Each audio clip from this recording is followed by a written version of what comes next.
natin si Wilma at Joel para magluto ng isang special dish na siguradong swak na swak sa panlasa ng buong pamilya. Siyempre, ang favorite nating lahat, ang sinigang na lechon kawali. Yes. So, start na kagad tayo. Oo, ito na, oh. Ito na, boil na natin tong ating laman.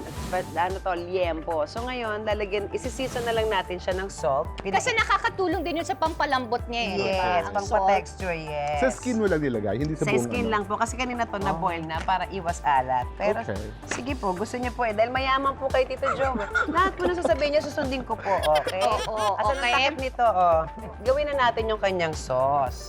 Yung Madali. ating sinigang. Sinigang sauce. So, Magsusutay ka. yes po, lalagyan natin ng konting Mantika. And then, ilagay na natin ang ating Kamatis. And then, ilagay na natin ang ating sibuyas. Pagkatapos, para mas masarap, eto na ang secret. Ano ang secret? Yung hugas bigas. And So then- ngayon, you let it boil. So Oo. nilagay ko na rin yung Kasi matigas sitaw. ang sitaw eh. So, Yes. ilagay nyo yung mga gulay na medyo matigas. Yes, unahin natin sitaw. Oo. Ang ating yan. Of course, nilagay ko na rin yung siling pampaksi kung tawagin yung O mahaba. yung siling haba. Ngayon to, nilagyan ko rin siya ng sliced fruit na hilaw na mangga. Ayun. Kasi di ba para maasim. Sa pangpadagdag asim. Ngayon lang ako nakakita ng yun. Ako din. Ngayon lang ako nakakita ng may Ng sinigang. hilaw Usually na kasi ako, mangga. minsan, pag gumagawa din ako ng sinigang, nilalagyan ko ng pakwan. O eto na. So, takpan natin. Antayanin po natin na kumulo Kumulo. yung ating sabaw. Yes. At maprito yung ating lechon kawalit. So, let's wait.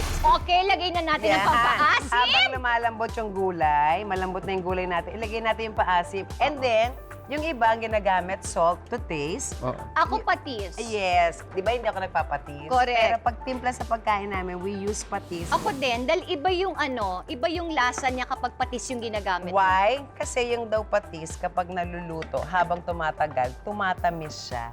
Oh, Okay, yes. so now let's Ayan. wait. Ayun lang. Wait.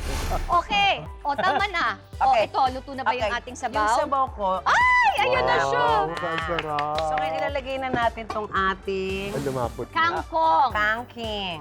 Ako kasi pag nilalagay ko na to, ino-off ko na yung fire. turn it off. Yan. Hahanguin na natin si Yes. lechon kawali. So ngayon, again, huwag kalimutan dahil ito ay medyo maraming mantika, i-rest muna natin siya sa tissue. para ma-absorb yung Yes. excess oil. So ngayon, habang hinihiwa po ni Wilma yung ating lechon kawali, pwede ko na pong isalin yung Yes. ating sinigang dito sa ating bowl. Yan. Okay, tapos lagay na natin on top. Uy, na-excite ako. Wala ba kayong kanin dyan? Ano? O, diba? Ang saya-saya. Presentation. Oh my gosh! Anyway, guys, ito na po ang ating sinigang na lechon kawali. Okay. Hindi masarap. Hindi kaya ka.